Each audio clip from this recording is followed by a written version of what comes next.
नमस्कार मित्रांनो, मी गणेश मानकर इग्नाइट अकॅडमीच्या प्लॅटफॉर्मवर तुम्हा सर्वांचे स्वागत करतो। बीएमसी मार्फत कार्यकारी सहाय्यक या पदाची जाहिरात आलेली होती। याच्यामध्ये खूप सारे निवड यादी आलेली होती, डॉक्युमेंट व्हेरिफिकेशन झालेलं होतं। आता पुढची प्रोसेस साठी जे आहे तर त्या दोन महत्त्वाचे अपडेट आलेले आहेत। या दोन्ही महत्त्वाचे अपडेट त्यांच्या वेबसाईटवर आलेले आहेत। बघा 10/10/2025 च्या या अपडेट जे आहेत तर ते आता नुकत्याच आलेले आहेत। याच्यामध्ये दोन महत्त्वाचे अपडेट आहे। एक काय की पुढची प्रोसेस साठीचं एक परिपत्रक आलेले आहे, त्यासोबतच काही उमेदवारांना ओमिटेड म्हणजे काय, काही उमेदवारांच्या निवड यादीमधनं अपात्र ठरलेले आहेत। आणि हे अपात्र ठरल्यामुळे काय होतं की यांचा फायदा होणार आहे की नवीन विद्यार्थ्यांना जे आहे तर ते इथं वेटिंग वाल्या विद्यार्थ्यांना संधी जी आहे तर ती इथं मिळू शकते। या दोन महत्त्वाचे अपडेट जे आहेत तर ते आपण कव्हर करणार आहोत। व्यवस्थित पद्धतीने हा व्हिडिओ तुम्हाला शेवटपर्यंत पूर्ण बघायचा आहे। आणि मित्रांनो, नुकतंच कंबाईनची जाहिरात जी आहे तर ती आलेली ग्रुप सी ची। खूप सारे उमेदवार ग्रुप सी आणि ग्रुप बी साठी तयारी करतात, तर त्यांच्यासाठी आपण ही आरंभ 2.0 बॅच जी आहे तर ती लॉन्च केलेली। इग्नाइट अकॅडमीच्या ऍप्लिकेशनवरून तुम्ही ही बॅच जॉईन करू शकतात। या बॅच मध्ये संपूर्ण लाईव्ह पद्धतीची ही बॅच असणार आहे आणि याच्यामध्ये तुम्हाला महाराष्ट्रातील सर्वात टॉप फॅकल्टी मार्गदर्शन करणार आहे। त्यांचे लेक्चर्स, डेमो लेक्चर्स आपण युट्यूबलाही अवेलेबल करून दिलेले, ऍप्लिकेशनलाही अवेलेबल आहे। सगळ्यात आधी एकदा डेमो लेक्चर्स बघा आणि त्याच्यानंतरच तुम्ही बॅचला जे आहे तर ते जॉईन करू शकतात। बघूया आपण हे अपडेट काय दिलेले बघा। पहिली जी आहे तर ती बघूया, पहिली अपडेट त्यांच्याकडून काय आलेली आहे बघा की जे काही 1846 पदांसाठी जाहिरात होती त्याच्यापैकी फक्त 1825च निवड करण्यात आले, कारण की 21 माजी सैनिक होते एससी चे, अनुसूचित जमातीचे सॉरी एसटी चे, तर ते भेटलेच नाही, त्याच्यामुळे ते पद रिकामे होते। त्याच्यानंतर एनसीएल व्हेरिफिकेशनला पाठवण्यात आलेलं होतं आणि बीएमसी ने यावेळी लक्षात घ्या एनसीएल लय खतरनाक चेक केलेले।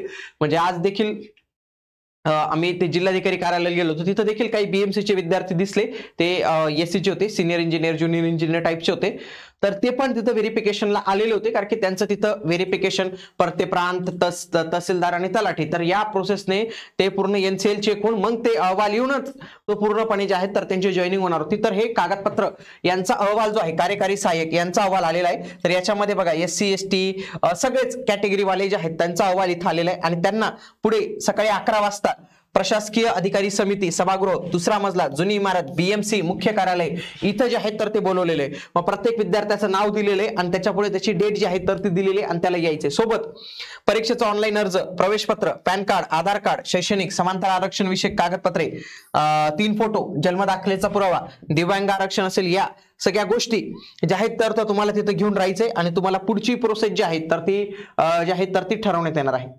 आणि लक्षात घ्या बघा इथं नाव दिले, फॉर एक्झाम्पल हे नाव दिलेलं आहे आणि तुम्हाला कोणत्या 27/10/2025 ला जे आहे तर ते यायचं आहे, म्हणजे दिवाळी नंतरचीच तारीख त्यांनी जी आहे तर ती इथं दिलेली आहे। काहींना पुढची पण तारीख दिलेली आहे, 28 दिलेली काहींना। त्याच्यानंतर 29 एक तारीख आलेली आहे, इथं 29 ऑक्टोबरची एक तारीख आलेली आहे, 30 ची तारीख आलेली आहे। ओके, पुढे 31 ची तारीख, काहींना 3 नोव्हेंबरचे, नंतरचे डायरेक्ट 3 नोव्हेंबर, 4 नोव्हेंबर,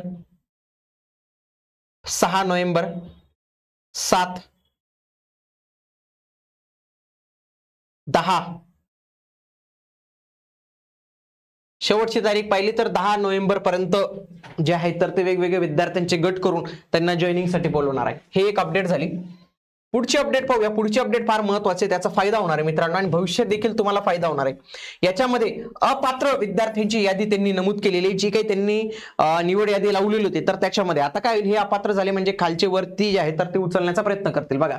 आणि इथं कारण पण दिलेले मित्रांनो, ते फार महत्त्वाचे आहे ना, भविष्यात आपल्याला हे कारण फार महत्त्वाचे कामात येतील। एक तर काय, कागदपत्र पडताळणीसाठी ते उमेदवार उपस्थितच राहिला नाही म्हणून तो त्याचं नाव जे आहे तर ते ऑटोमॅटिकली इथं कट करावं लागलं, कट करावं लागलं। आता पुढं काही विद्यार्थ्यांचे खूप चांगले तपशील जे आहेत तर ते दिलेले आहेत, म्हणजे याच्या माध्यमातून आपल्याला कळतं की काय चुक्या होतात। फॉर एक्झाम्पल की जे मराठी टायपिंग सर्टिफिकेट होतं जाहिरातीमध्ये काय म्हटलं होतं की 25/10/2024 पाहिजे आणि यांचं फक्त थोड्या दिवस लेट होतं, किती 11/10/2024 नंतरचे आपल्याला जे आहे मराठी टंपलेखन प्रमाणपत्र 25/10/2024 हे जाहिरातीमध्ये ऑनलाईन अर्ज सादर करावायचे अंतिम दिनांक म्हणजेच 11/10/2024 नंतरचे आहे।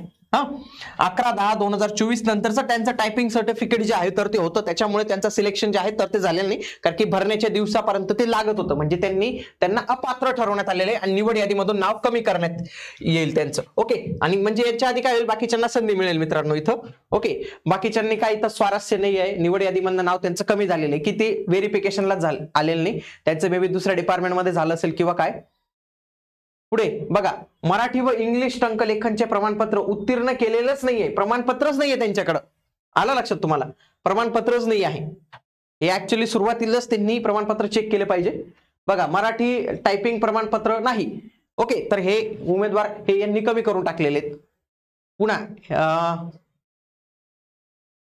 त्याच्यानंतर काही माजी सैनिक आहेत की त्यांनी डायरेक्ट सांगितलं की आम्ही दुसऱ्या याच्यात असेल तर त्यांनी निवड यादीमधनं नाव कमी करण्यासाठीच त्यांनी हे दिलेलं होतं. ठीक आहे, त्यांनी ते लेटर दिलेलं होतं.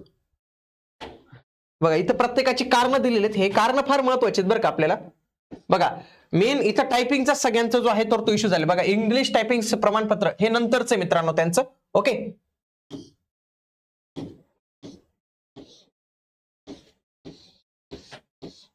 उपसंचालक क्रीडा आणि युवक सेवा यांचे प्रमाणपत्र नाही, म्हणजे खेळाडूंना पण तशाच पद्धतीने रिजेक्ट करण्यात आलेले आहे.